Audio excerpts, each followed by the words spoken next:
parece que ya no me acuerdo.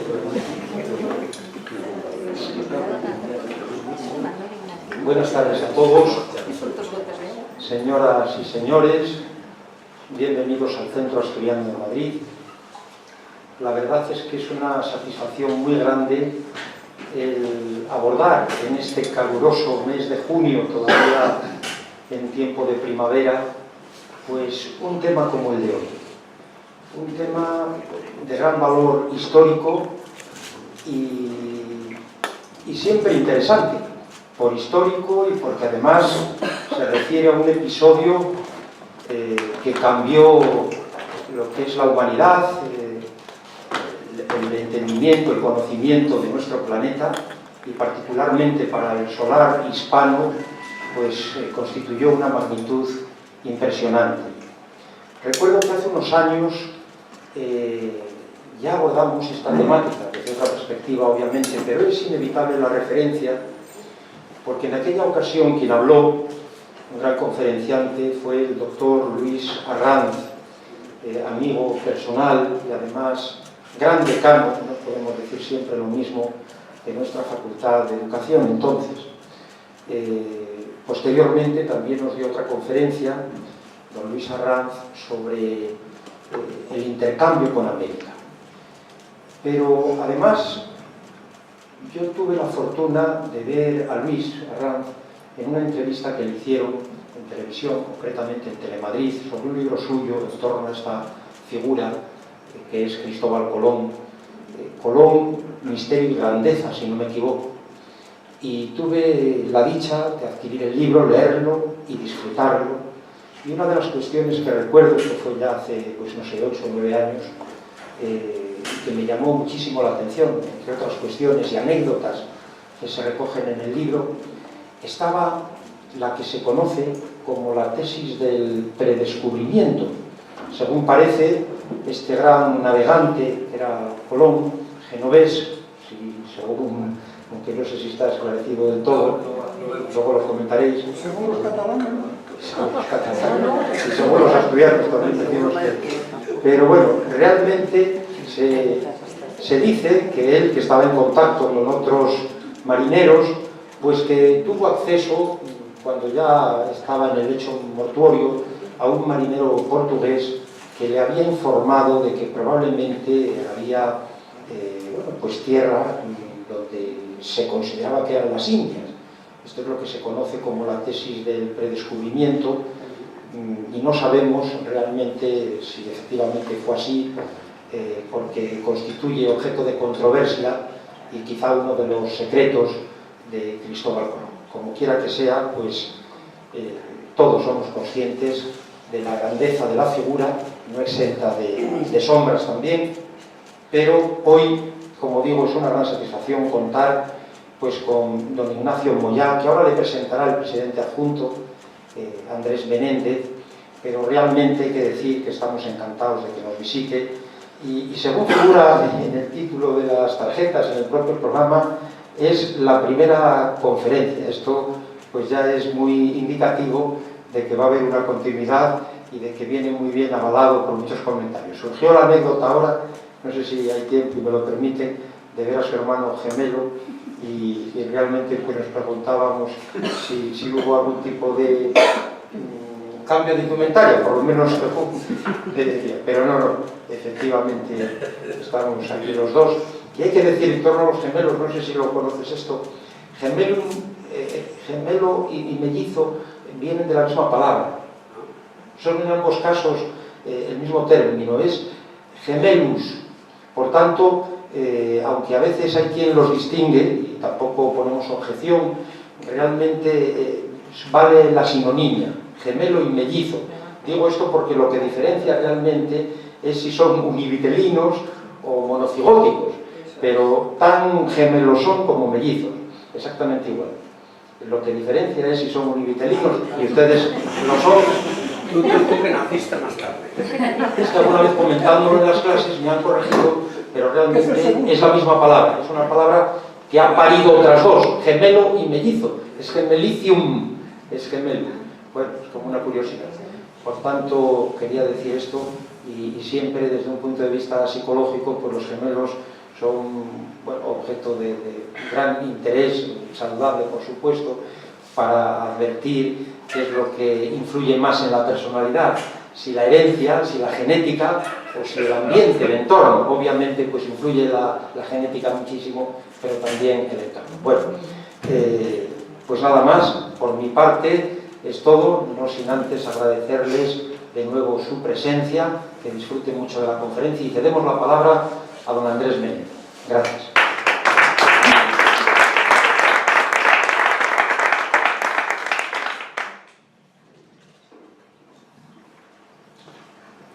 Bueno, bienvenidos al Centro Asturiano, los saludos ya están hechos y voy a proceder a la presentación del conferenciante, que ya tenía ganas de enfrentarme a esta conferencia, vamos a enfrentarme a escucharla, a oírla, porque viene precedida de informes muy positivos.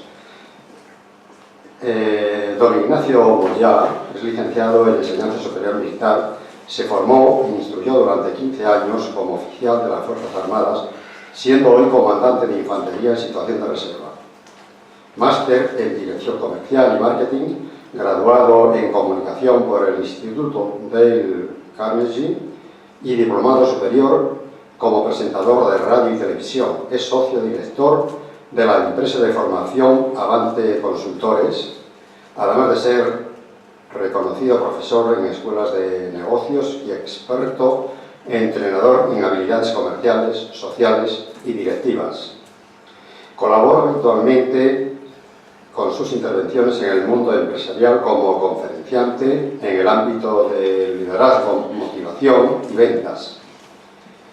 Y como buen conocedor del tema colombino, imparte desde hace 3 años por todo el territorio nacional su conferencia El descubrimiento de América, un enfoque diferente, con lo que radiografía la figura de Cristóbal Colón en una primera parte, desde la óptica de su perfil profesional y sus habilidades de comunicación, y en una segunda en la condición de mando, aportando, como en este original análisis del descubrimiento de América, claves para convencer y dirigir en tiempos o situaciones difíciles.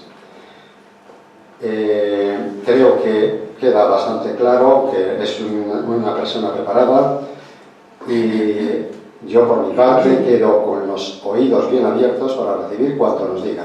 Muchas gracias.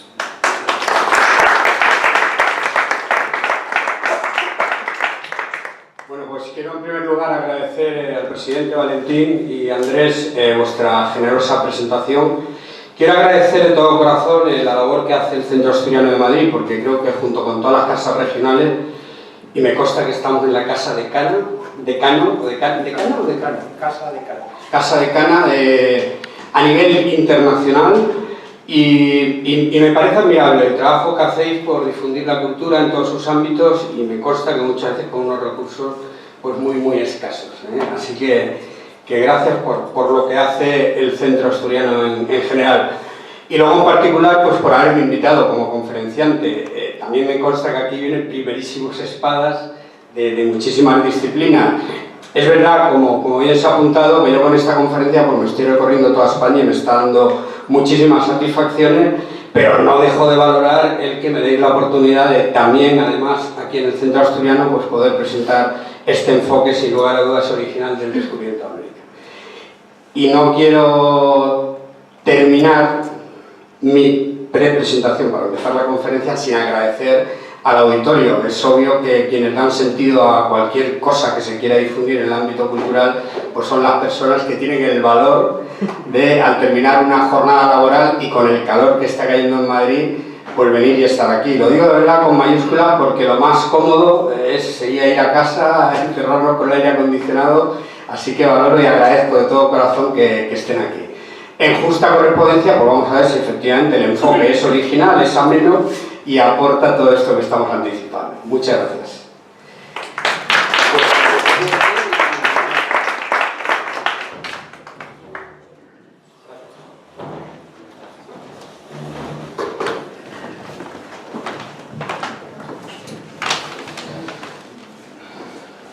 Bueno, pues comienzo diciendo que yo descubrí a Cristóbal Colón con motivo del 5º centenario del descubrimiento de América. Yo acababa de dejar el ejército y por circunstancias que no vienen al caso, pues empecé a entrenar a vendedores.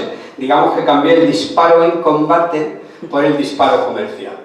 España estaba llena de monografías del descubridor y a mí se me ocurrió, bueno, a los de infantería, con respeto a mis compañeros de otras armas que están aquí presentes. Por cierto, que mi hermano Ladis, mi gemelo, ha venido porque utilizando la parapsicología, que la tenemos, que somos gemelos, si yo me quedo en blanco, él me apunta. Hay que aprovechar todos los recursos que tenemos a nuestra disposición.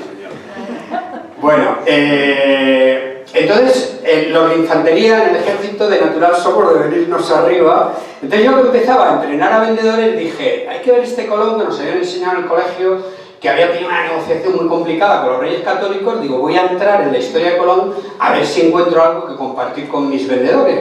Y efectivamente quedé abducido por la figura de Colón, me encontré lo que yo buscaba, desde luego, y sin lugar a dudas me encontré la que ha sido, y no rebajo para nada un ápice el calificativo, la venta más importante de la historia del mundo, puesto que Colón, con esta gesta, lo que hace es que pone en contacto a dos culturas que no se conocían. A partir de Colón cambia absolutamente la concepción geográfica del planeta y con Colón podríamos convenir que comienza no solamente la era moderna, sino él pone el primer eslabón de lo que hoy ya conocemos como globalización. Yo voy haciendo referencias continuas en mis cursos de ventas a la figura de Colón y en el año 2013, trabajando junto con mi hermano en este mundo de la consultoría y de la formación, pues me volví a venir arriba. ¿En qué sentido?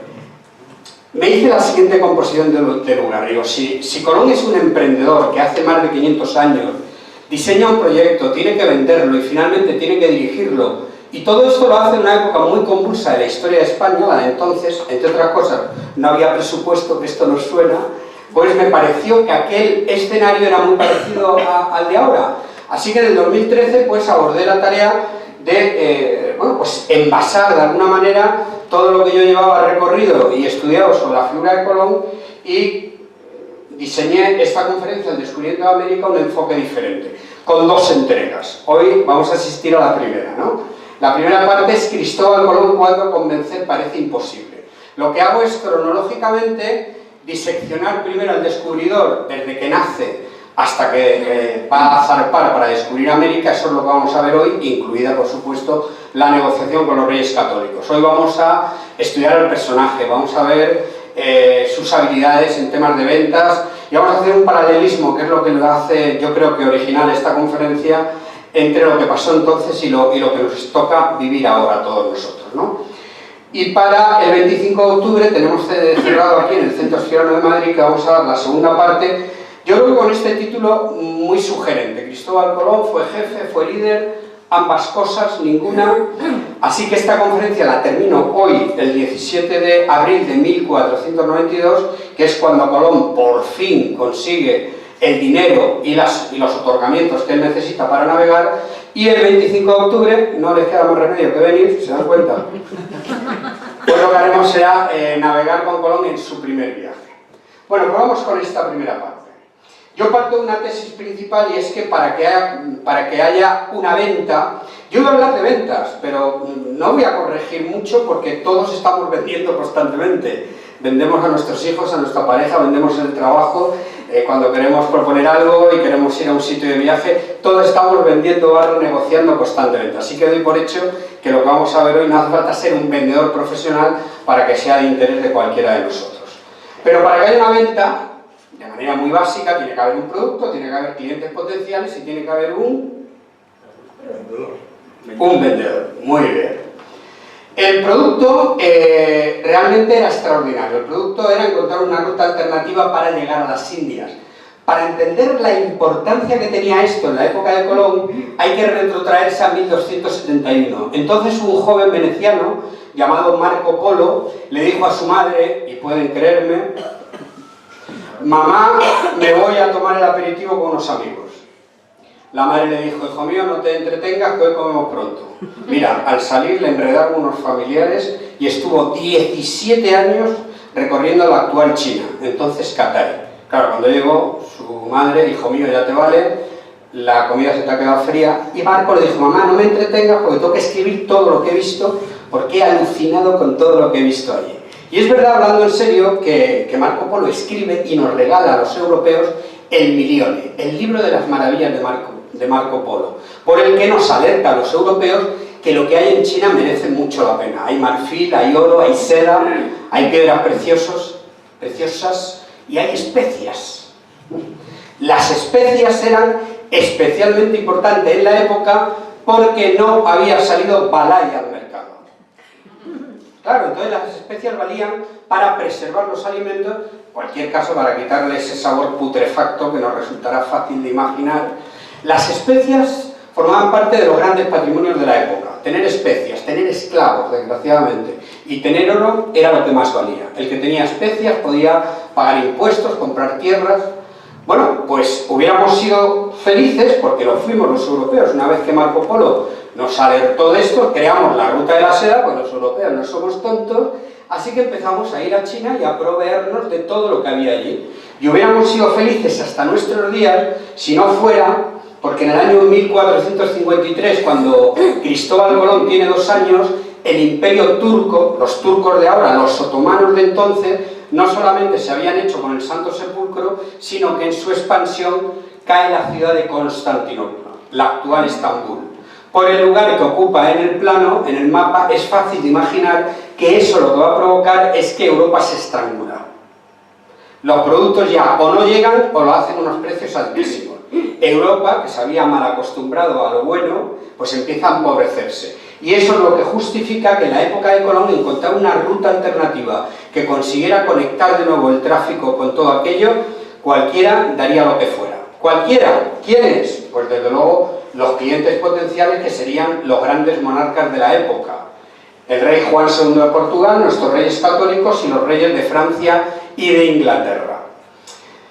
Y tenemos un vendedor que obviamente es Cristóbal Colón. Y para mí aquí salta la primera alerta, ¿no? Me quedo asombrado cuando, si damos por bueno que Colón nació en Génova, ahora lo vamos a razonar, entonces se decía genovés ergo mercator. Si es genovés tiene que ser mercader, que lo de genovés lo expando a todo el Mediterráneo y hasta los tiempos actuales. Todos los pueblos que hay alrededor del Mediterráneo son pueblos mercaderes, y vale hablar de nuestros valencianos, de nuestros catalanes, de los italianos, etcétera, etcétera. Pero efectivamente la sorpresa es que Colón, llevando en su ADN, digamos, el estigma comercial, sin embargo, siendo buen comerciante en principio, no va a ser capaz de vender por sí mismo su gran proyecto. Y aquí tienen que decir todos, ¡oh! ¿Se dan cuenta, no? Claro, es que esto es un antes y un después. ¿Y por qué no fue capaz Colón de vender su proyecto? Pues lo vamos a desvelar muy pronto, porque el rumbo que voy a seguir es, primero voy a hacer un análisis del perfil profesional de Colón. Nos vamos a traer a Cristóbal Colón a nuestros días, lo vamos a someter a los sistemas más modernos para preguntarnos si Cristóbal Colón estuviera aquí, si tuviera cabida entre nosotros a nivel profesional, cómo lo haría, bien, mal, las luces y sombras que tuvo entonces, las tendría ahora, por ahí nos vamos a mover. Luego vamos a ver la génesis de su proyecto, por qué a él se le ocurre navegar hacia el oeste y cómo tuvo que vender y negociar su proyecto con los reyes católicos, y terminaré pues con una diapositiva a modo de conclusiones con las luces y sombras de Colón. Bueno, pues vamos a analizar el perfil profesional de Colón, y para ello recurro pues, a uno de los sistemas más modernos, que es lo que se llama la gestión por competencias. Aquí hago una observación. Lo que yo voy a hacer ahora no se debería hacer al tratar la historia. A la historia no se puede acudir desde el presentismo. El presentismo significa valorar lo que pasó entonces con los ojos de ahora, con los criterios éticos, morales, la información. Esto no se debe hacer. Lo que pasa es que esta conferencia es un ejercicio absoluto de presentismo, es decir, intencionadamente lo que quiero es traerme a Colón a nuestros días a ver qué pasa. Como voy a hacer eso, y lo que digo ahora lo digo absolutamente en serio, yo desde esta tribuna en el Centro Asturiano de Madrid pido perdón al descubridor, a Cristóbal Colón, y a los protagonistas de esta película, porque oye, de verdad que si Colón estuviera ahí sentado, pues en algún momento dado podría levantar la mano y decir, hombre, Ignacio, no es justo, a mí no se me dijo no sé qué, no sé cuánto. Así que le pido, de verdad, al descubridor, esté donde esté, pues perdón y agradecimiento también, le mando agradecimiento por permitirnos que su figura nos sirva para que todos los que estemos aquí o estamos aquí podamos sacar conclusiones. Mira, la gestión por competencias, más allá de la definición que pone ahí, es el sistema de selección y de desarrollo profesional más extendido en la empresa moderna, desde hace ya décadas. Más allá de la definición, yo creo que es suficiente con decir que cualquiera de los que estamos aquí seríamos competentes en una tarea si al servicio de esa tarea hiciéramos coincidir actitud, conocimientos y habilidades. Si alguno de los que estamos aquí quisiera ahora empezar a jugar al tenis, que no lo ha hecho nunca, bueno, pues más le valdría sentir pasión por el tenis, más le valdría conocer todo lo que hay alrededor de ese deporte llamado tenis, y más le valdría que al botar la pelota y darle con la raqueta, pues hombre, que pasara al otro lado de la red. Si estoy bajando mucho el nivel de mi ponencia, me lo advierten, ¿eh? Bueno, pero yo creo que es suficiente sobre todo para estudiar cómo encajaría esto en Colón, en el territorio de lo profesional, personal barra profesional. Pues en cuanto a actitudes, y voy a utilizar, le vamos a poner un sobresaliente. El desarrollo o la evaluación de competencias es un tema complicado, pero yo voy a utilizar el aprobado, el sobresaliente y el suspenso, el de toda la vida, el que todos conocemos. En esto hay que ponerle a Colón un sobresaliente, es la marca personal de Cristóbal Colón. Estamos ante un personaje absolutamente inasequible al desaliento, es que resurgía siempre de sus cenizas. Es la marca personal de Cristóbal Colón. Es un personaje absolutamente admirable que un día pone el foco en algo, tiene un sueño, tiene una meta y hacia esa meta se dirige y va pasando todas las adversidades. Yo creo que para los que estamos aquí es un buen modelo a seguir en el sentido, y conozco bien al personaje, que positivizaba absolutamente todas las situaciones. Cuando algo le hacía irse un poco de su enfoque, él eso veía el vaso medio lleno, que creo que es una buena lección para todos. En cuanto a conocimientos, también encontramos a un Colón sobresaliente. Aunque su hijo Hernando pretende hacernos creer que su padre había asistido a la Universidad de Pavía, yo añado que ni falta que le hacía. Colón es un autodidacta extraordinario, es un devorador de libros, sentía una pasión por la lectura y esto se lo debió transmitir a su hijo Hernando, porque ya muerto el almirante, su hijo es capaz de reunir en la tercera biblioteca en importancia en la ciudad de Sevilla de toda Europa, y parte de esos 15.000 volúmenes se conservan y se pueden visitar en la Catedral de Sevilla. Colón tiene una curiosidad intelectual, lo lee absolutamente todo, leyó a sus clásicos, leyó a sus contemporáneos, yo añado que no leyó ciencia ficción porque no había en la época, sino se lo hubiera leído también. Y en este sentido también admirable. Sin embargo, en habilidades, toda esta pasión y todo lo que él sabe sobre su proyecto, cuando lo tiene que poner al servicio de la venta de su proyecto, pues Colón no es capaz de hacerlo. Así que aquí a Colón hay que suspenderle. Tienen que decir, Bueno, pues, ¿qué le pasó a Colón entonces? Sería la pregunta. La vamos a desvelar muy pronto, porque si acudimos a una cosa que nosotros los que nos dedicamos a esto le llamamos el diccionario de competencias comerciales, y es verdad que para ser un vendedor profesional uno tiene que desplegar muchísimas disciplinas, pero yo me he permitido traer aquí 5 nada más, que son las más significativas en Colón y que fácilmente podemos entender. Me voy a detener solamente en la primera, que pone habilidades de comunicación. Y vamos a poner a Cristóbal Colón un 5. No en el sentido de aprobado justito, sino en el sentido de que en esto Colón, como en muchísimas cosas de su vida, es capaz de lo mejor y de lo peor. Nosotros cuando explicamos en nuestras formaciones lo que es comunicar, vale de manera sencilla decir que cualquiera de los que estamos aquí somos buenos comunicadores cuando manejamos con destreza la bidireccionalidad que tiene la comunicación. Usted sería un buen comunicador si a la hora de hablar se expresa con riqueza lingüística, adapta bien su lenguaje a su interlocutor, en definitiva, se le entiende perfectamente, pero eso solo sería el 50% de la comunicación. El buen comunicador también garantiza la otra dirección, que es la de entrada, y es hacer uso de la empatía y de la escucha. Colón, en la primera dirección, es elocuente, era un encantador de serpientes, debía expresarse también con muchísima eficacia. Pero en la entrada, Colón sufre, tercer no, pero lo tengo que decir primero. Bueno, podemos hacer un cuarto y tampoco pasa nada. No, pero Colón sufre, es muy fuerte esto, sufre de encefalograma empático plano. Que traducido al castellano significa, y es un drama para Colón, significa que Colón no se va a enterar de nada que no tenga que ver con su propio mundo. Colón va a tener unos problemas serios de relaciones interpersonales, va a ser una persona agria, más bien tosca, y en el trato una persona difícil. Claro, en estas condiciones, ¿qué ocurre? Si echamos un vistazo a la pantalla, pues vamos a encontrar un Colón sobresaliente y notable en todo lo que dependa de él, porque tenía mucho amor propio y tenía mucha sustancia personal, me atrevo a decir, pero Colón va a fallar en el momento que tiene que entrar en concurso con alguien. Y concretamente, pues este es el drama de Cristóbal Colón.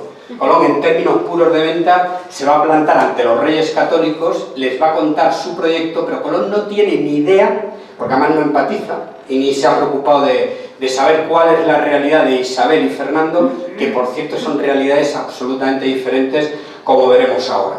Si uno, a la hora de sentarse a negociar en cualquier orden de nuestra vida, tú no te preocupas de saber qué es lo que le mueve a la otra parte, pues es difícil llegar a un acuerdo, como nosotros decimos, win-win, win-to-win, ¿me sigue?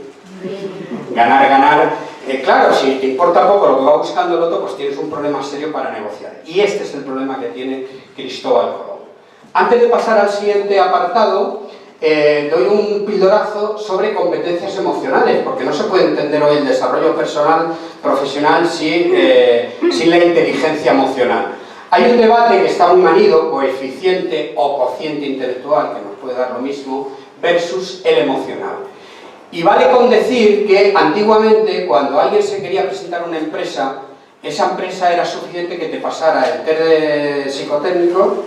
Si eso iba acompañado de un currículum vitae muy nutrido, pues casi que le abrían la puerta, porque ese candidato seguramente iba a rendir buenos resultados en la empresa. Y así fue, antaño, hasta hace décadas, porque desde hace décadas hasta ahora apareció un nuevo ítem, que es el emocional. Si el primero está asociado a la materia gris, al intelecto, a la parte cognitiva del ser humano, este segundo está asociado a las emociones y al corazón. Pues este segundo empezó a cuestionar al primero, porque empezaron a darse cuenta los investigadores que números unos de las universidades empezaban a comportarse de manera mediocre en las organizaciones y otros mediocres académicamente hablando, pues sin embargo empezaban a dar resultados y empezaban a ocupar cargos de responsabilidad en las organizaciones.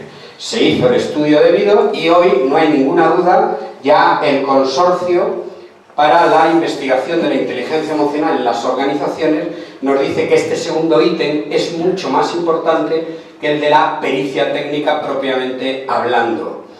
Y han sido capaces incluso de porcentuarlo de tal manera que se sabe que hoy del 100% del éxito de cualquier profesional, un 77% va a estar más vinculado al área emocional y el resto, el 23%, a la parte cognitiva o a los conocimientos técnicos propiamente dicho. A ver, no seré yo, que me dedico a la formación, quien diga que los conocimientos no son importantes, pero sí creo que es suficiente con decir que para cualquier organización y para cualquier reto, cualquier desafío, cualquier empleo al que queramos optar, se va a pedir un umbral mínimo de conocimientos. Una vez superado eso, es verdad que es la inteligencia emocional lo que marca la diferencia. Dicho de otra manera, entre dos administrativos, uno bueno y otro mediocre, entre dos comerciales, uno bueno y otro mediocre, entre dos directores, uno bueno y uno mediocre, probablemente en un 99% lo que vamos a encontrar es que la diferencia tiene que ver con el uso de la inteligencia emocional. ¿Qué se preguntarán? Bueno, ¿y qué es la inteligencia emocional? Eso tiene que preguntar. Atención a la definición. Es muy fuerte, ¿eh? La inteligencia emocional es hacer un uso inteligente de las emociones. Pero es verdad, es sencillo, pero es exacto. Es decir, las emociones es un dispositivo muy potente que todos llevamos a bordo y es gratis, venía en el pack, por el hecho de estar vivo, tú tienes emociones y aquellos que hacen un uso inteligente de las emociones, encontrando una armonía con su propio mundo emocional y sabiendo contextualizar tu mundo emocional con el de los demás, eso es lo que te lleva a la inteligencia emocional. Bueno, ¿qué le pasa al Dr. House? Estas son investigaciones que he hecho yo personalmente. A ver si están de acuerdo conmigo. House es el personaje de ficción de la televisión americana que ha ganado más premios. Creo que los tiene todos los de la televisión americana. ¿Qué han hecho muy inteligentemente los guionistas, los que le han dado vida a este personaje? Pues han creado en él una esquizofrenia, que lo hace un producto televisivo muy interesante. Le han elevado al 100% su coeficiente intelectual, de manera que House es capaz de diagnosticar enfermedades donde no llegan los tags y las analíticas más laboriosas, pero han cogido y le han puesto un 0%, no en inteligencia emocional, porque mucho de lo que tiene House es de tener mucha inteligencia emocional, pero desde luego uno de sus parámetros, el radar social, la empatía, se lo han quitado. A House le interesan las enfermedades, pero como las enfermedades las llevan los enfermos, House tiene que pagar el precio de dirigirse y mirarle la cara a un enfermo, que ya le gustaría no tener que hacerlo. Un día en un episodio le dice a un enfermo: ¿pero usted para qué quiere vivir? Claro, semejante disparate en un médico es lo que digo, insisto, que lo hace un personaje muy atractivo desde el punto de vista televisivo. Pues si vale lo de House, y sin salvar ninguna distancia, ese es, desgraciadamente, nuestro Cristóbal Colón. Un personaje que va a dar lecciones a marinos profesionales de la época en muchísimos órdenes, con unos cálculos astronómicos y, en fin, asombra al mundo en buena parte de su trayectoria a lo largo de su vida, pero como he dicho hasta ahora, Colón tiene también encefalograma empático plano. Voy a decir una cosa, igual no está acorde con este elevado foro que es el Centro Estudios de Madrid, pero voy a acudir a la prensa María del Corazón para desvelar un misterio. Todos hemos oído alguna vez que Colón tuvo relaciones con la reina. Sí. Eso se ha dicho. Reina. Con la reina. Os ha dicho. Bueno, pues hay una erudita colombina, una tal Consuelo Varela, que desentraña el enigma diciendo lo siguiente: imposible. La reina estuvo siempre enamorada del rey Fernando Aragón. No siempre, se casaron por cuestiones políticas, pero es verdad que más pronto que tarde la reina bebía por los vientos de su marido, y yo creo que fue incluso recíproco al final de sus días. Fue un matrimonio muy bien avenido, sobre todo al final de sus días. La reina estuvo siempre, dice Consuelo Varela, muy enamorada del rey Fernando Aragón, mientras que Cristóbal Colón estuvo a su vez también siempre muy enamorado de sí mismo. Con lo cual no había nada de solape. Se acabó la discusión, ¿no? Bueno, pero esa es la realidad. Colón tiene un problema con la empatía. Vamos a suspenderle en coeficiente emocional. Dice el doctor Wissenger que es verdad que cuando nos encontramos todos con situaciones complicadas, la inteligencia emocional es un aspecto crítico. Pero vamos con la segunda parte. Ya tenemos retratado un poco al personaje. Vamos a ver por qué a Colón se le ocurre navegar hacia el oeste. Para ello, vamos a ver dónde nació. ¿Y ahora qué? Don Valentín. ¿Dónde ponemos a Colón? Para satisfacer a todo el mundo.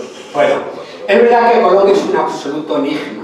Dicen que después de Jesucristo ha sido el personaje que más ha influido en nuestra sociedad, en nuestra civilización occidental.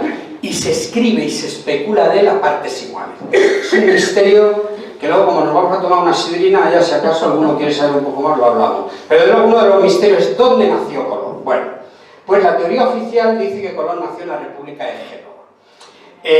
Los italianos, en 1890... ¿Hay algún italiano en la sala? No, tú eres tenor, Aurelio, y cantas la Traviata en Italia, pero eso no te hace italiano. ¿Te quieres lanzar con algo? Tenemos un extraordinario tenor aquí, ¿eh? Yo pido un aplauso para don Aurelio Gabaldón. Lo habíamos preparado, pero muy poco. Bueno, mira, ¿cómo? Que no seré yo quien te quite el protagonismo. Muchas gracias, don Aurelio. Yo, sin embargo, el día que tú estabas cantando, me puse a cantar como un loco y me llevaron los gendarmes, ¿te acuerdas? No. Los italianos hicieron algo en 1892 que ya podíamos aprender en España, que es una de las muchas asignaturas pendientes que tenemos, y es que no tenemos marketing. En España lo bueno que tenemos no lo vendemos, no lo hacemos valer. Estamos inmersos en un complejo absurdo que nos lleva a donde nos lleva. ¿Qué hacen los italianos? Claro, porque España lleva más de 500 años en el mercado, pero los italianos llevan 2 telediarios, que me perdonen. Pero en 1892 Italia no estaba conformada, y cuando se estaba empezando a conformar, y con fines reivindicativos y nacionalistas para conformar su propia nación italiana, pues hubo uno por allí que dijo, oye, vamos a ver, igual nos puede interesar este Colón, que parece ser que había nacido por aquí, que luego descubrió las Américas y tal, y el que estuviera allí de mandatario hizo así con él y dice, venga, míramelo. No, claro, es que si conseguimos demostrar que él nació aquí, joder, pues tenemos un personaje, además, de la época del romanticismo, 1892, parecía que era un personaje ad hoc. Oye, hicieron un estudio concienzudo, sacaron la Raccolta Colombina, por la que ellos demuestran que Colón nació en Génova. Hago un símil muy sencillo, así lo veo yo. Si el lugar de nacimiento de Colón fuera un puzzle de 100 piezas, la Raccolta Colombina, vale decir, el Colón nacido en Génova, nos encontraríamos con un puzzle en el que 85, 90, 92 piezas se encajarían. Es verdad que va a haber 8 o 10 que ya nos vamos a morir todos sin saber por qué Colón nunca habló el italiano de aquella época, que no era italiano, el genovés de aquella época, por qué no regresó a Génova si era de allí a ver a su familia, eso. Pero es que si vamos a cualquiera de las teorías que hay alrededor de la teoría genovesa,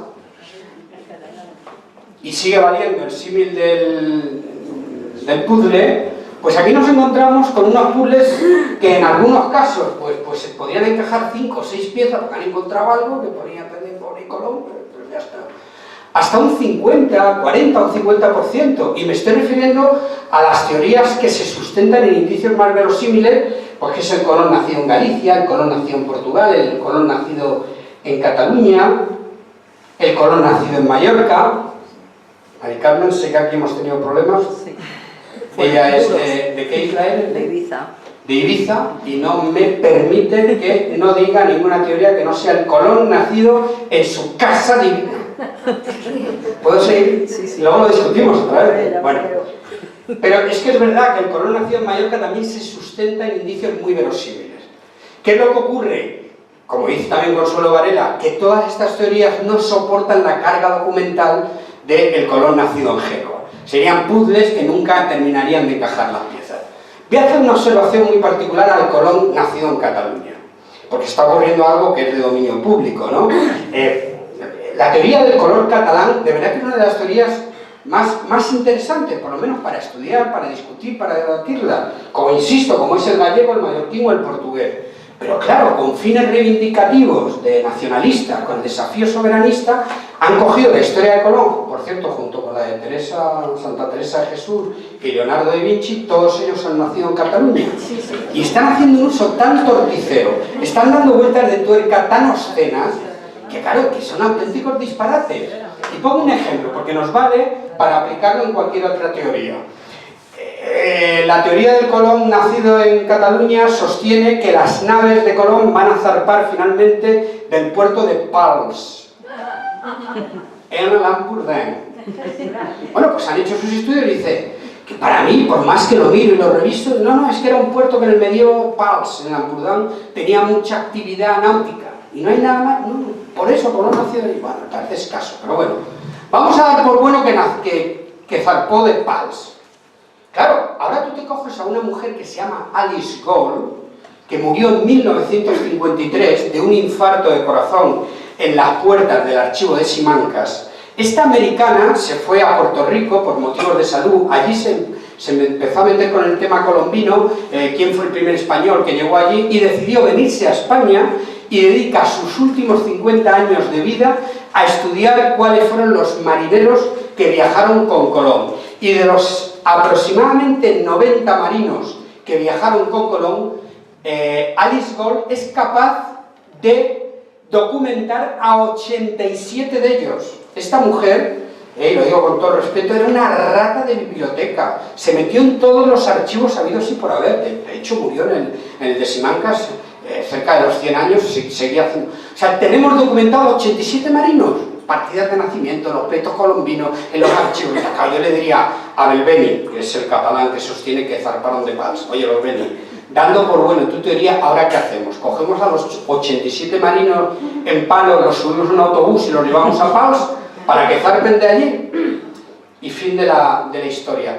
pero nos vale para pensar que cualquier teoría, lo que se sustente, que pueda tener visos de veracidad, sin embargo, dejan al descubierto muchísimas otras cosas. Bueno, pues dando por hecho que Colón nace en Génova, voy a dar una pincelada del Cristóbal Colón hasta los 25 años de edad. Luego veremos que va a desembarcar sin pretenderlo involuntariamente en Portugal. ¿Qué le pasa a Colón en su niñez? Bueno, pues Colón, sus padres son Domenico Colombo, Susana Fontonarosa, se dedican al gremio textil. En términos de empresa, a Colón le importa muy poco la fábrica textil de sus padres, siendo niño, sin embargo siente pasión por la logística y el transporte, puesto que todo lo que se movía, todas las mercancías de Génova tenían que salir por el mar Mediterráneo.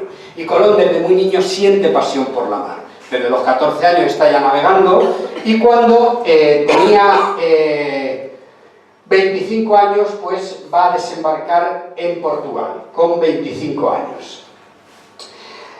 ¿Por qué le ocurre esto? Bueno, Colón con 25 años formaba parte de una escuadra que con fines comerciales se dirigía al norte de Europa y cuando iban por el sur del Cabo San Vicente, al sur de Portugal, la escuadra comercial es atacada por los corsarios, la Bechala, que es la nave en la que navega Colón, es incendiada y Colón con 25 años tiene que saltar al agua y después de un dramático naufragio finalmente los pescadores lusitanos lo recogieron con vida. Esto va a suponer un antes y un después en la vida de Cristóbal Colón, para lo bueno y para lo malo. Empiezo por lo malo. Dicen los médicos biógrafos de Cristóbal Colón que este dramático naufragio en aguas tan frías del Atlántico va a suponer que Colón va a incubar una artrosis crónica que apuntan que, sin exagerar, Colón con 25 años, siendo un joven, ya era un tullido. Pero es que esto se une que Colón era de constitución enfermiza y a lo largo de su vida va a padecer de cálculos en los riñones, de azúcar en sangre, va a padecer de una conjuntivitis extraña que le crea unas cegueras temporales, padecía de insomnio. O sea, yo lo pongo en el haber de Cristóbal Colón, pensemos que va a descubrir América con 41 años, que ya empezaba a ser un señor muy mayor para la época, pero es que desde los 41 hasta los 55, que va a morir en la ciudad de Valladolid, esos 14 años los va a dedicar básicamente a 3 viajes, en las condiciones de la navegación de la época, con la humedad de la época, un artrítico, un artrósico, o sea, tremendo. Lo pongo en el haber. Colón es un personaje que se ha creado un sueño y va por él pase lo que pase. Y entre otras cosas lo que pasa es que va lastrado con un cuerpo que a él no le responde. En el cuarto viaje Colón tiene que hacer un apaño con una litera en su carabela y todo el viaje lo hace ya tumbado y cuando llega a Valladolid lo hace subido en parihuela porque ya el hombre pues no puede ir con su alma.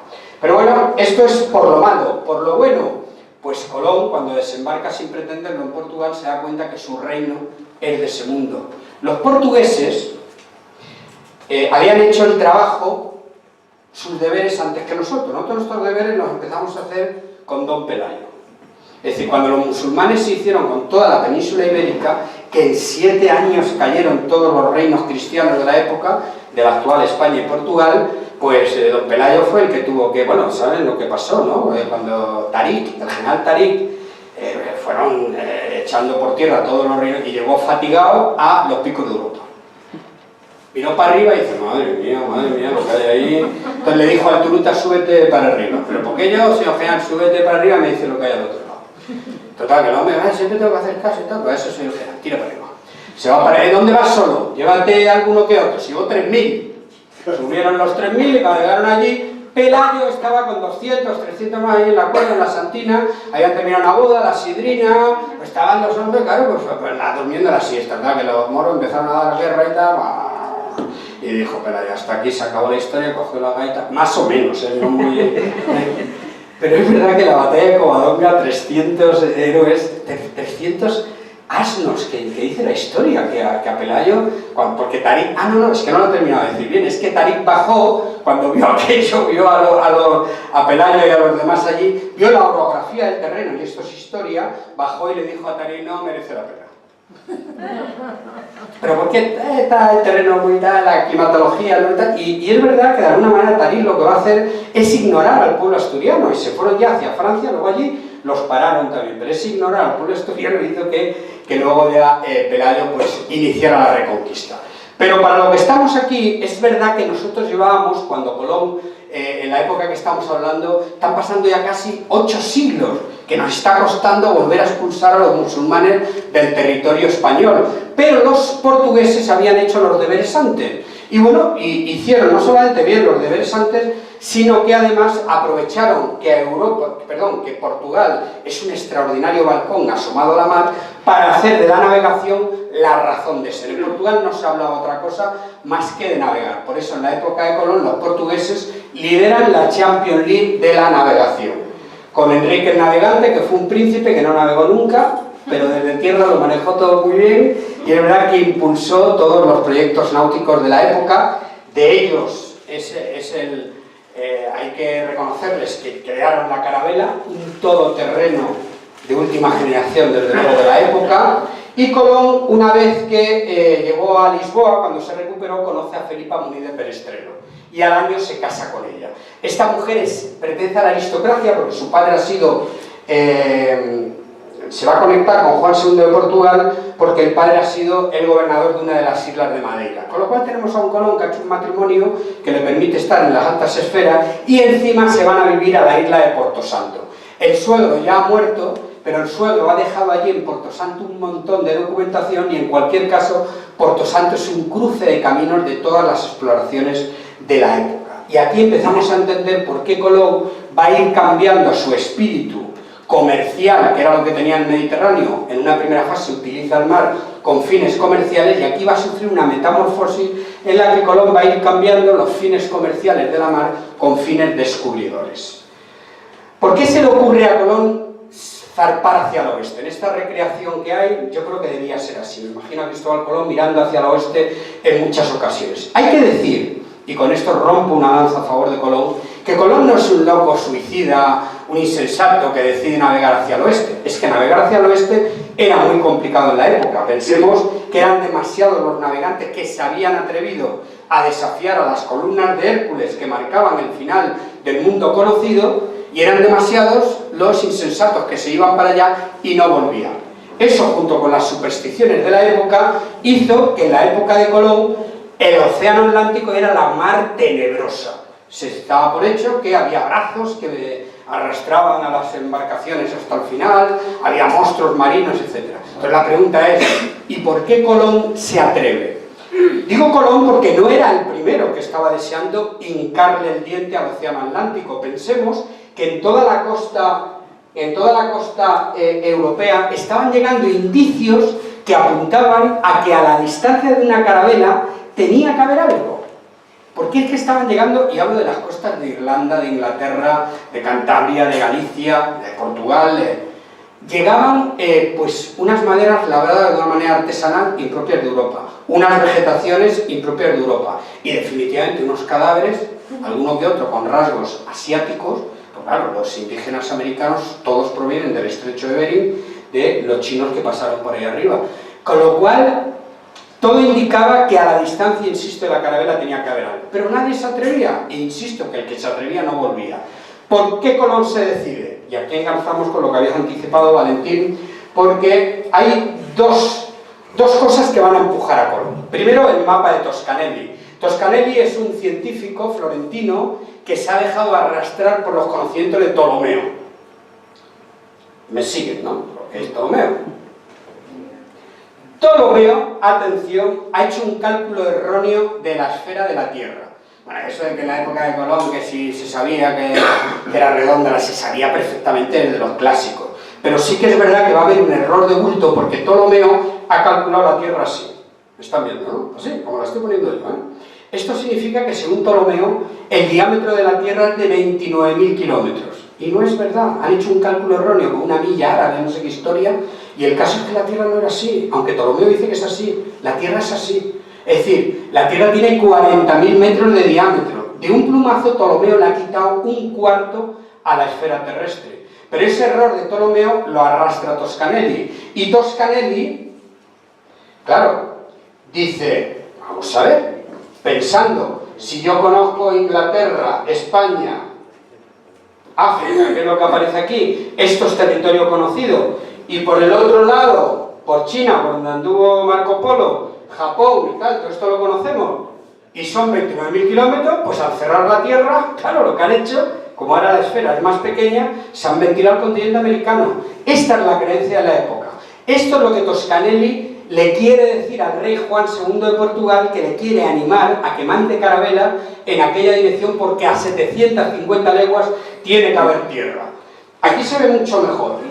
Aquí se ha hecho un mapa en el que se ve solapado el continente americano.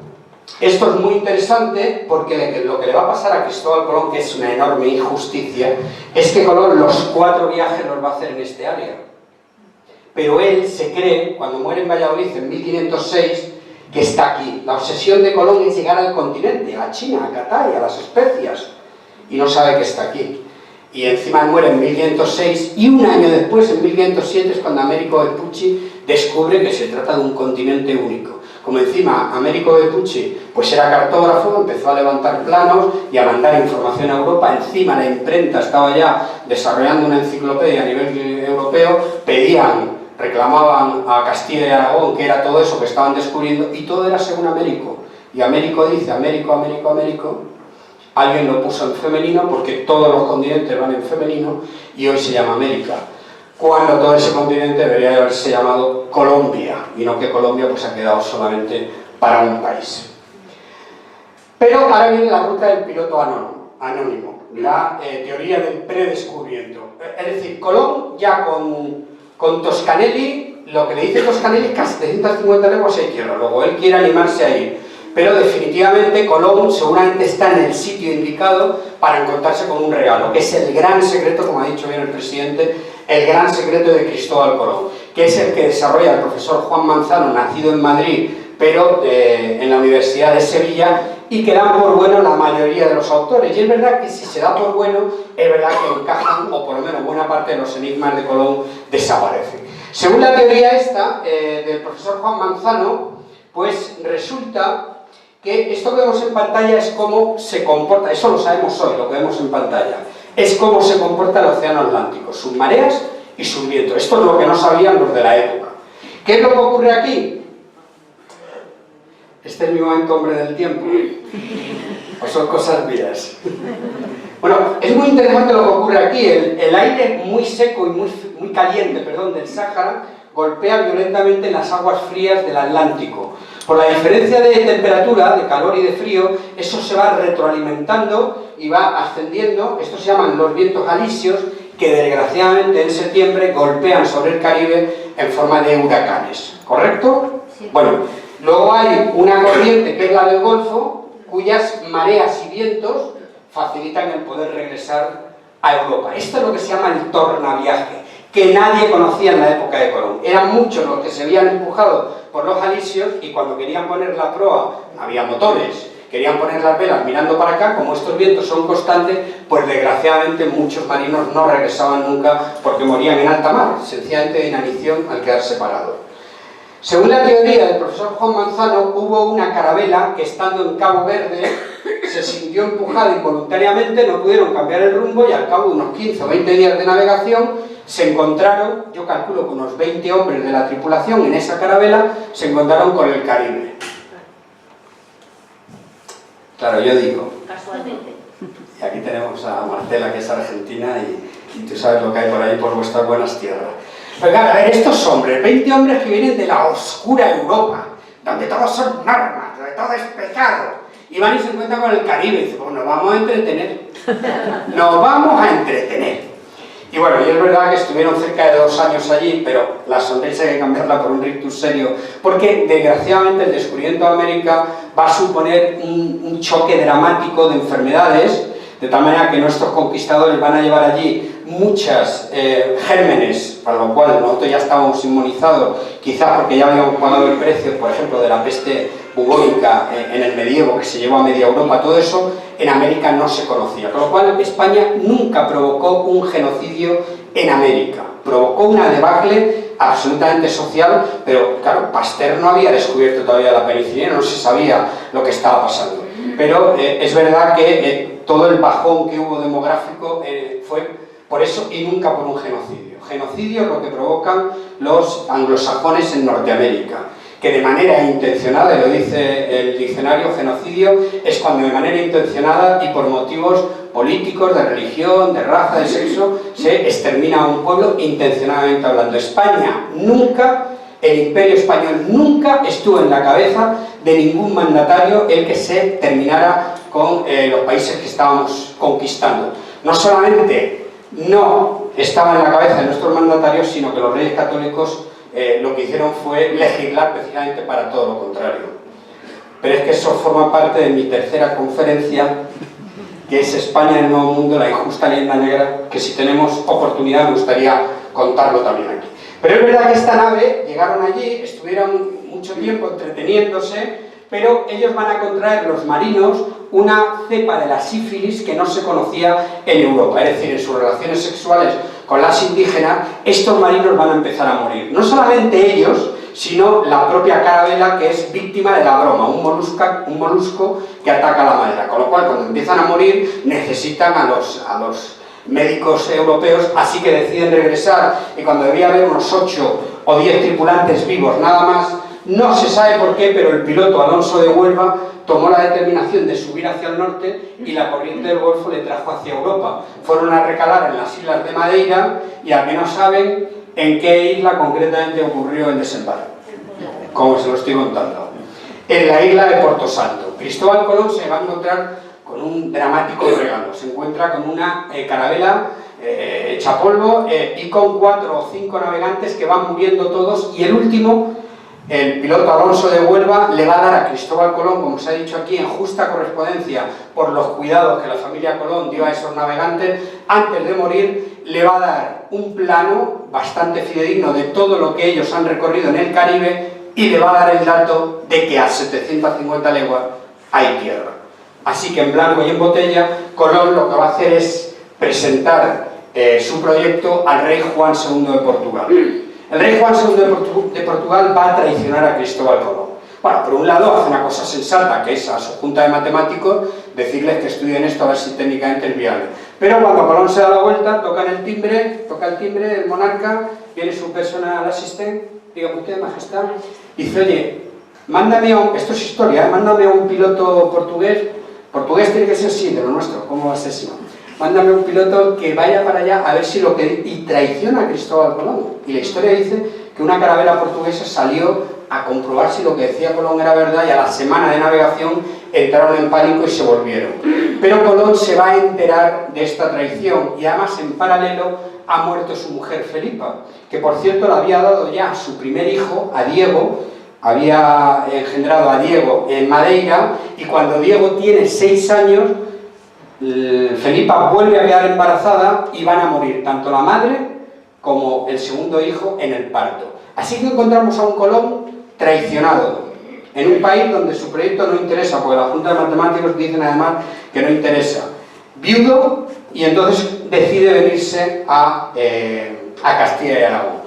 Tiene sentido, dice, si aquí no tengo nada que hacer, pues me voy voy a ver a quienes colideran la Champions League de la navegación, que eran los andaluces de la época, ¿no? Lo que hace Colón con su hijo Diego es embarcar en Lisboa, se dirige a Huelva, y cuando se dirigen a casa de la cuñada de Felipa, Violante Moní de Perestrelo. La idea de Colón es buena, voy a Huelva, que tengo mi cuñada, dejo a mi hijo Diego en manos de mi cuñada y puedo presentar mi proyecto a quien sea. Pero mira por dónde el niño tiene sed, papá tengo sed, sabéis que los niños cuando somos niños nos ponemos muy pesados, y con los megas que ya estamos ligados que tengo sed. Total, que Colón decide subir al promontorio en el monasterio de la Rabia, tocó la puerta, abrió Fray Juan Pérez, alabaos al Señor. Y Colón, yo no sé lo que es eso, son cosas nuestras, ¿qué te pasa a ti? Mi hijo que tienes, venga, pasar calamidades. Pasaron allí, se sentaron, yo me imagino al niño bebiendo agua, ahí abajo tenemos a Diego, ahí a la izquierda, bebiendo agua, me imagino en principio los dos solos, Colón y Fray Juan Pérez mirándose, y Fray Juan Pérez le dice a Colón, ¿y tú qué? Y Colón, yo pues que tengo inquietudes. ¿Y eso qué es lo que es? Dice, pues yo que me lo noto. Pero me quieres decir, por el amor de Dios, de qué estamos hablando. Total, que Colón empezó a contar, fascinó a Fray Juan Pérez, que le dijo, un momento, El momento que voy a avisar, no es que Fray Juan Pérez sea chiquito de la capa, pero me ha salido así. Voy a avisar a Fray Antonio de Marchena, que es nuestro cura astrólogo. Y es verdad que se crea lo que vemos en pantalla, una química muy poderosa en la que Colón se siente muy a gusto compartiendo su relato y sus ambiciones con los franciscanos, que a su vez son gente muy erudita, muy comprometida con el conocimiento de la época y que definitivamente van a ser los valedores de Colón, van a ser el bálsamo de Colón para todas sus heridas. Total, que después de un tiempo de que Colón anduvo por ahí por Andalucía, en un momento dado, Fray Juan Pérez se vino arriba y le dijo: Colón, a ver, vamos a hablar de ya en serio. ¿Tú quieres que yo, por el amor de Dios, te procure una audiencia con los reyes católicos? Y Colón le dijo: ¿tú me dejas que yo te dé un abrazo? A mí esto me está emocionando. Yo he sido el confesor de la reina, yo te lo procuro. Y así fue. Así que Colón va a ser recibido en Alcalá de Henares el 20 de enero de 1486. Mira que empezó bien. Estamos en el tramo final, aunque no os quedéis con que estamos en el 86, que vamos a llegar al 92 muy rapiditas. Pero empezó muy bien, porque fíjate lo que dice Modesto de la Fuente, que ya lo quisiéramos cualquiera para nosotros. Dice: pensando en lo que yo era, me confundía en mi humildad, pero pensando en lo que yo llevaba, me sentí igual a las dos coronas. O sea, Colón tenía una determinación, un amor propio, una confianza, que ya nos valdría a cualquiera de nosotros a la hora de sostener, de negociar cualquier cosa, tener la confianza en nuestro argumento, en nuestro producto o en nuestro servicio. Y eso es lo que hace Cristóbal Colón. O sea, lo que yo tengo, el navegar hacia el oeste, vale tanto como la corona de Castilla y la corona de Aragón, pero le duró medio segundo. Porque entonces Colón incurrió en esto que nos dice Carlos Brasel: hay que saber a quién se dice lo que se dice para saber cómo se dice. Es decir, Colón, lo que no puedes hacer es venir y contar a los reyes católicos en Alcalá de Henares exactamente lo mismo que le has contado al rey de Portugal, allí en Lisboa, que las circunstancias de Portugal son otras. Colón se está equivocando, está soltando su rollo sin saber quién tiene delante y sin saber que nuestros reyes tienen realidades muy diferentes.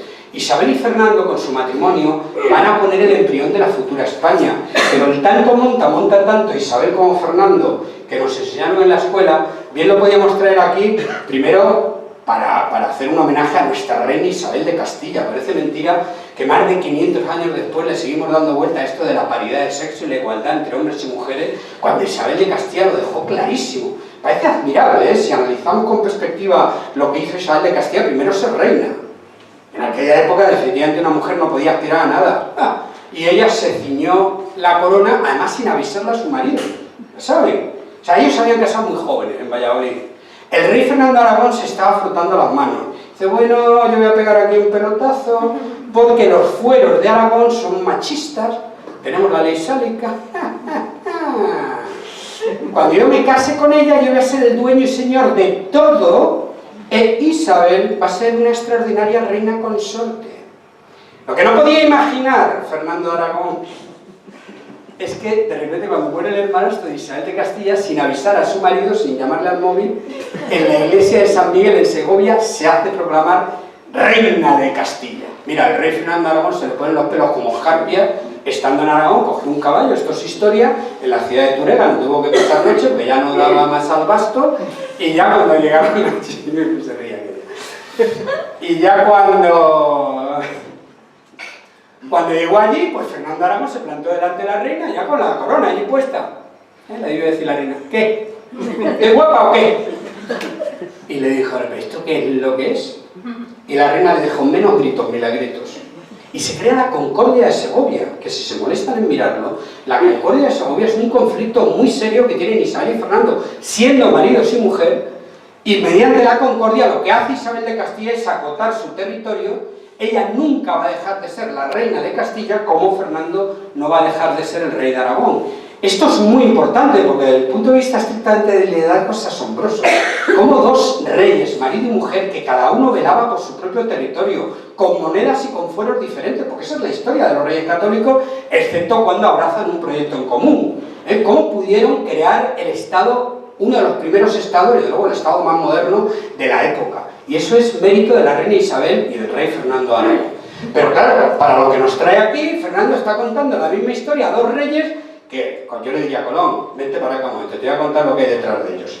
Lo que hay es que tienen necesidades totalmente diferentes. ¿Por qué? Pues mira, el rey Fernando de Aragón, que eres muy melón, Colón, el rey Fernando de Aragón ha heredado de su padre, Juan II de Portugal, todo el Mediterráneo.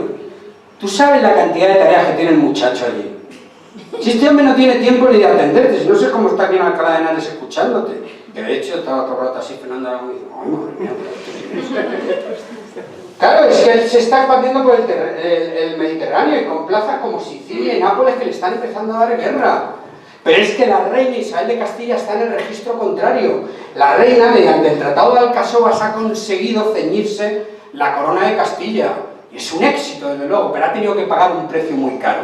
Ella tiene que cerrar esa guerra fratricida que está haciendo en la guerra civil contra los portugueses, y entonces se decide que en el Tratado de Alcasovas el precio que paga es que las Islas Canarias hacia arriba, que las Canarias se quedan para Castilla, que no es poco, pero del sur de las Islas Canarias es zona de expansión para Portugal. Le está concediendo el Tratado de Alcasovas a los portugueses la zona de expansión, de poder ir hacia África, hacia abajo, porque hacia arriba no había posibilidades de explorar nada.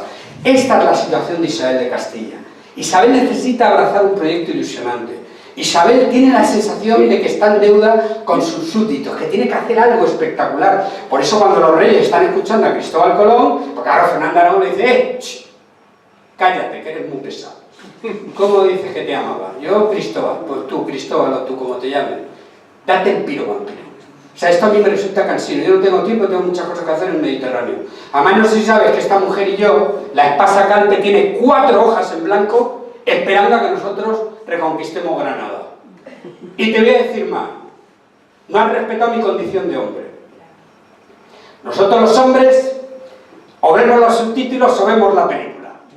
No podemos hacer 2 cosas a la vez. Yo o descubro las Américas esas o reconquisto Granada. A mí no me perturbes, fuera de aquí. Lo echa. Pero la reina le llama y la reina se le había activado el cerebro emocional. Como decía Martes y 13, ella sí quería.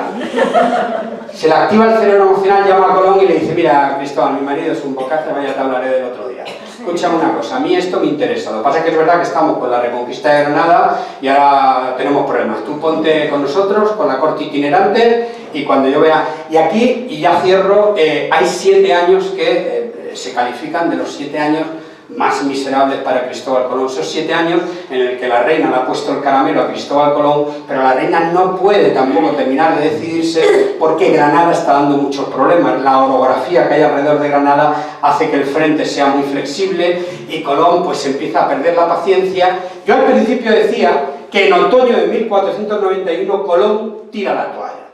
En estos 7 años la verdad es que está siendo objeto de mofa, de burla, es un mendigo, le tienen que dar dinero. Le ha pasado una cosa muy buena en medio, y es que ha conocido a Beatriz Enrique de Arana, una joven cordobesa que en esos momentos difíciles a Cristóbal Colón le va a dar amor, le va a dar cariño, le va a dar a su segundo hijo. Que yo de verdad, si estuviéramos en aquella época, cogería a Colón y digo, Colón, vete para acá. Vas a cumplir 41 años, empiezas a ser mayorcito, tienes una mujer, Beatriz, que te ama, te ha dado a tu segundo hijo, estáis en Córdoba. Aquí hay salmorejo. Dentro de poco los balcones te lo van a llenar de flores. Quédate aquí, bueno, no sé. Claro, si me hiciera caso no estaríamos hablando de Cristóbal Colón. Colón, en otoño de 1491, decide no mendigarle más a los reyes católicos. Decide irse a Huelva, encontrarse con su hermano Bartolomé para el mismo proyecto, enseñárselo a los franceses o a los ingleses. Decide reinventarse el mismo tránsito de Portugal a Castilla, lo mismo ahora de Castilla a Francia, de Inglaterra, y todo decidido se va a Huelva a recoger a su hijo Diego. ¿Se acuerdan que lo habíamos dejado allí? Ahora queda preocupado, Diego, ¿dónde está? Diego, la intención de Colón es que Diego se vaya con su hijo Hernando, con los 2 hijos, a manos de Beatriz, que se quede con los 2 hermanastros. Bueno, pero cuando va, claro, se tiene que despedir de Fray Juan Pérez. Cuando llama a la puerta, alabado sea el Señor, y Colón, joder, otra vez lo mismo. Y Fray Juan Pérez, ¿tú esa cara de mustio que me traes? No, pues que me voy. ¿Cómo que te va? Que me voy, que ya los reyes están ahí, que sí, que sí, no, que sí. Mira, ahí está mi hermano Bartolomé, nos cogemos un barco, nos vamos para Francia. Y Fray Juan Pérez se puso muy serio, ¿eh? Tú no te vas de aquí. ¿Cómo que no me voy ahora mismo? Mira, ya me voy. Ven aquí. Oye, le cogió, todo. Lo detuvo. Son 15 días para la historia de España críticos, porque son 15 días que convencen a Colón de que se tranquilice y se quede en Palos, allí en la Rábida, y mientras tanto Fray Juan Pérez manda un emisario al campamento de Santa Fe, porque en Granada estamos en en diciembre de 1491. El emisario llega con una carta que los autores ahí hacen sus conjeturas de que si en secreto de confesión en la carta le decía a la reina que Colón sabe más de lo que dice y tal. Yo, para mí, que sería suficiente con que pusiera ahí: Majestad, el pájaro se va de la jaula. La reina entra en pánico y a vuelta de correo manda un emisario a caballo, y en 14 días llega el emisario al puerto de Palo. Cristóbal Colón, soy yo, ¿qué pasa? La reina, que da orden de que vaya usted, que quiere recibirla en audiencia. Estos 20.000 maravedíes, una pasta de la época, son para que vaya usted para allá, y da la orden la reina de que usted puede hacer uso de una bestezuela.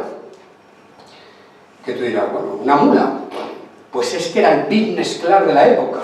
Pero no por nada, sino que todo el parque equino estaba circunscrito a la guerra. Nadie podía montar ni a caballo ni mula. Claro, cuando Fray Juan Pérez ve todo eso, los Reyes Magos le dice: ¿ves cómo eres muy melón? Tú te vas a ir para Santa Fe, como te ha dicho la reina. Te vas para allá, me vas a relajar, que te conozco, Cristóbal. Te vas tranquilito, tus 6 días de jornada, sales de Palo, pasas por Sevilla, llegas tranquilamente allí a Santa Fe, vas disfrutando del camino en tu business class. Y Colón, que no, que sí, que no, bueno, al final me voy a ir por no irte. Colón se sube en la mula, claro, lejos de serenarse y relajarse. Yo lo mismo nos pasaría a cualquiera de nosotros, claro, te vas envenenando. Mira, la reina ahora, cuando he amenazado con irme, pues me van a oír. Joder, para que Colón tenía un orgullo.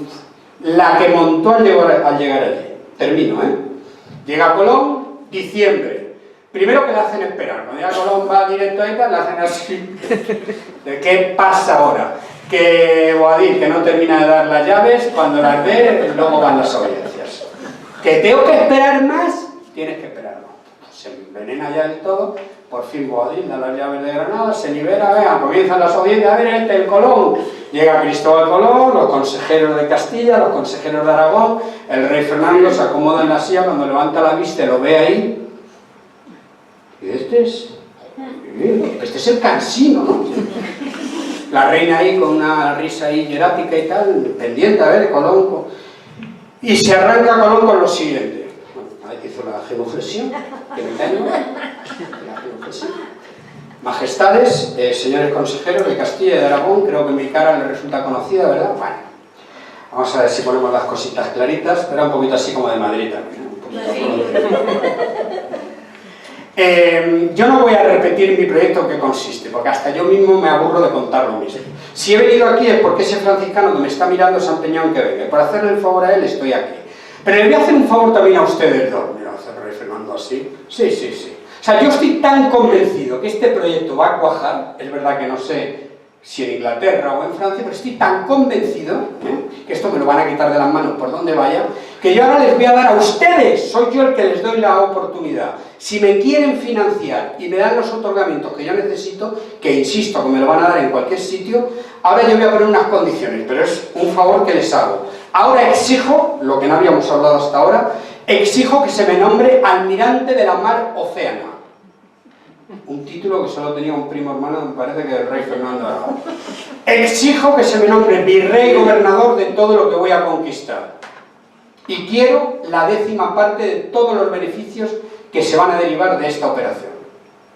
Mira, el rey Fernando Aragón hace así. Una pregunta. ¿Es verdad que los descendientes de Colón todavía están reclamando el 10%? No, pero eso dio lugar a los pleitos colombinos. Claro, se quedaron con el ducado de Veragua y poco más. No, eso fue... Ahora lo hablamos con la sidrina. Me lo preparo un poco. No, luego hablamos, Marcela. Le hace así, Fernando Aragón dice: mira, te vuelvo la calle y le cuesta. Fuera. Y lo echa. Dice Fray Bartolomé de las Casas que Colón no quiso blandear en cosa alguna, sino reivindicar lo que ya una vez había pedido. Y un poquito más adelante en el texto dice que los reyes le mandaron irse en buena nueva, que ya me entienden, ¿no? Colón, con su moral intacta, con su dignidad intacta, coge la mula y se va. Y ahí hubiera acabado el descubrimiento de América para España.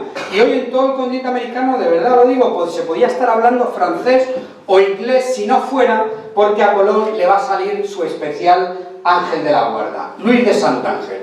Atención, porque Luis de Santángel es el que va a enmendar los muchos errores que había cometido Colón, desde luego a la hora de negociar. Luis de Santángel es escribano de ración del rey Fernando Aragón, vale decir, el ministro de Economía. Había estudiado muy bien las pretensiones de Colón. Es un hombre que se va a sentar a negociar sabiendo de lo que habla. Este dato es muy importante. Y como sabe de qué va el tema, cuando se deshace la reunión, me imagino al rey Fernando Aragón allí poniéndose sus aperos, sus cosas y tal, la reina sollozando en primera fila, ¡ay, qué desgraciada soy!, mientras Colón ya había partido por la mula. Luis de Santángel se pone de pie, se cruza todo el patio de operaciones, ignora, muy importante, a su rey, a Fernando Aragón, y se dirige a la reina Isabel de Castilla. Ya está haciendo algo bien Luis de Santángel, sabe a quién se dirige. Le dice, majestad, me gustaría, la reina llorando ahí, sollozando en primera fila, ¡ay, qué desgraciada soy! ¡Ay, qué desgraciada soy! Y Luis de Santángel, majestad, con su permiso, ¿tú quién eres? Soy Luis de Santángel. No te reconozco, ¿tú quién eres? Soy el escribano de ración de su marido. Que no, el ministro de Economía. Ah, sí, venga, ¿y qué es lo que quiere? Mira que estoy muy nerviosa.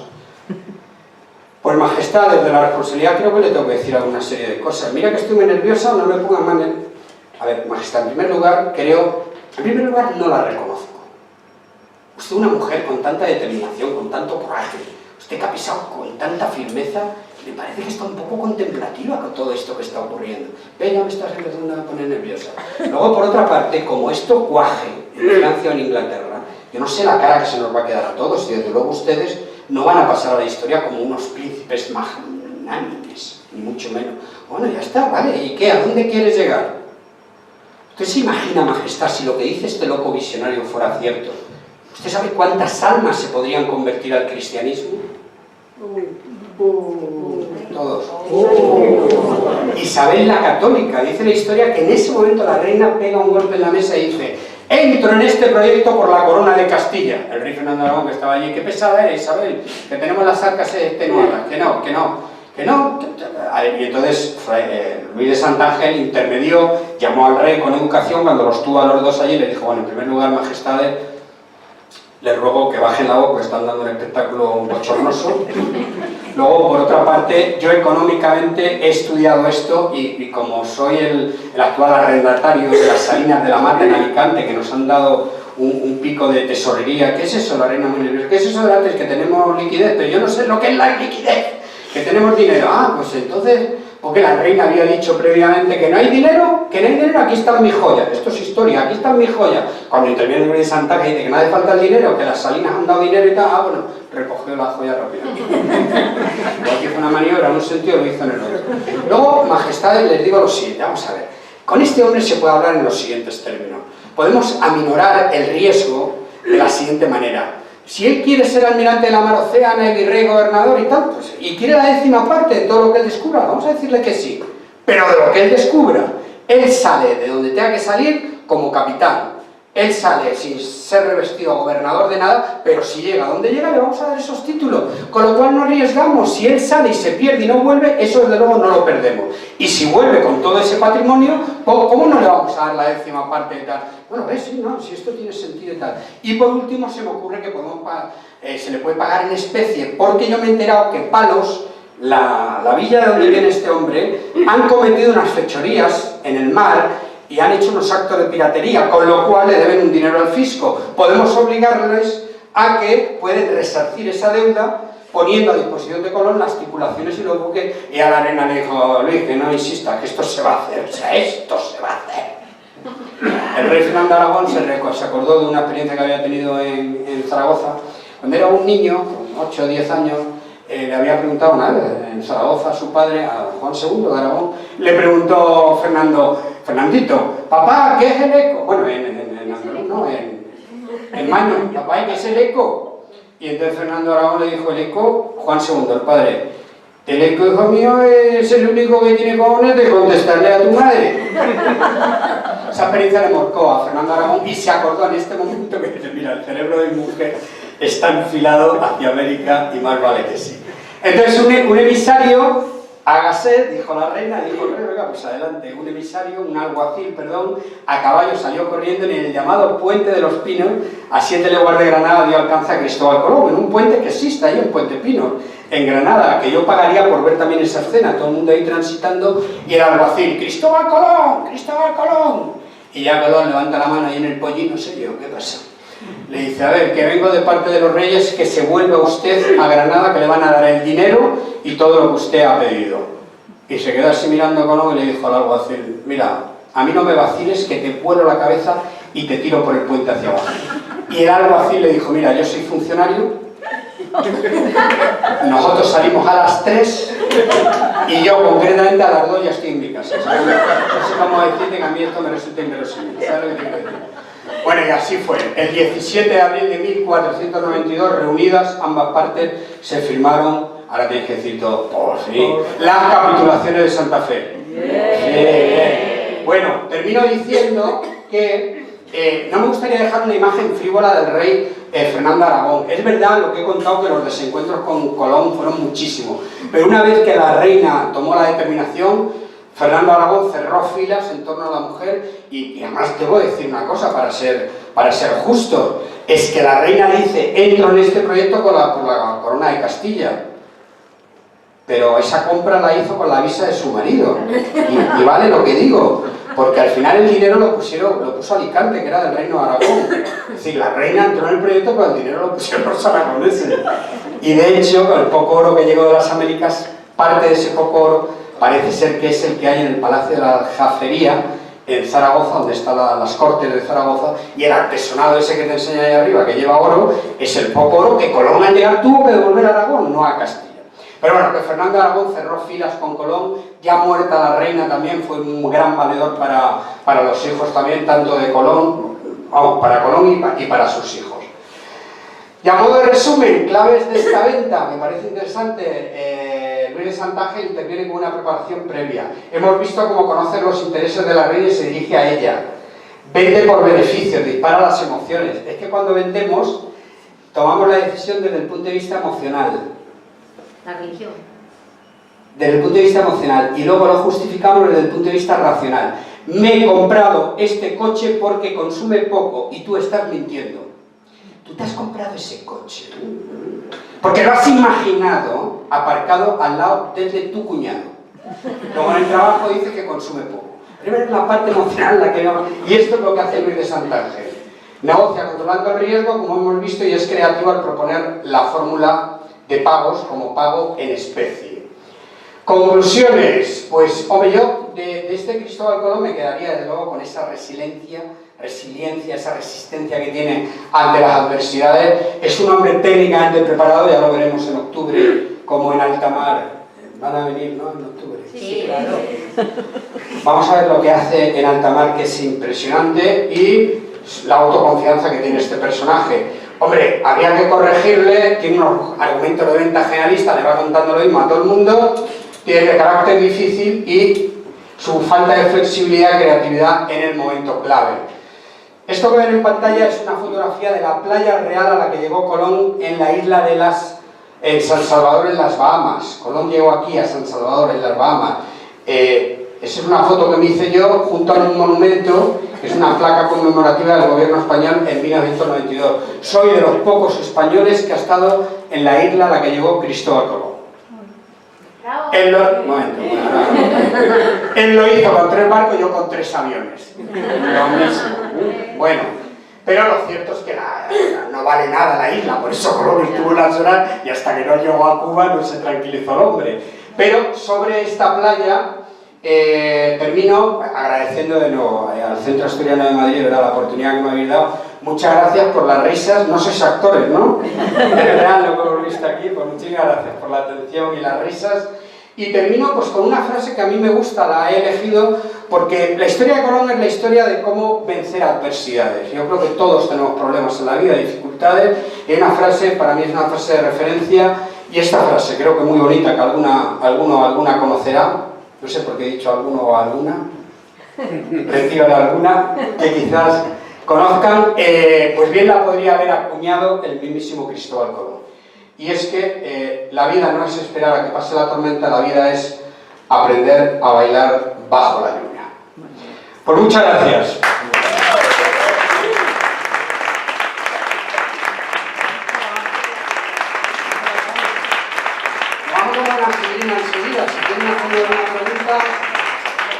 consejera decía lo de... Del 10%. Claro, es que Colón firmó, fue muy generoso en las capitulaciones de Santa Fe, y luego los reyes, pasados los años, no es que no quisieran darle a Colón lo que le habían prometido, es que Castilla se empobreció. Es que como fue tal el tráfico de gente que se fue para allá, los reyes no podían pagarles. Que hubo unos pleitos colombinos que le van a quitar a Colón el título de almirante de la mar Océana, el virrey gobernador sí le van a dar el dinero que él pide, y van a hacer ahí un cambalache para, a cambio de quitaros el que seáis gobernadores de nada ya en el futuro, ni vosotros ni vuestra familia, sí que os vamos a dar el ducado de Veragua de allí del Caribe. Pues por mi parte, pues nada más. Muy bien, nada. Muchas gracias. Bueno, pues muchas gracias. Yo creo que es el momento de felicitar enfáticamente al conferenciante, porque desde luego se trata de un enfoque singular, muy motivador, lleno de curiosidades, de anécdotas y muy motivador. De manera que enhorabuena, Ignacio, y contamos con esas otras dos conferencias que dan continuidad a esta. Y nada, espero que lo hayan disfrutado mucho, y ahora, pues como complemento, disponemos de este vino que estamos muy agradecidos. Muchas gracias.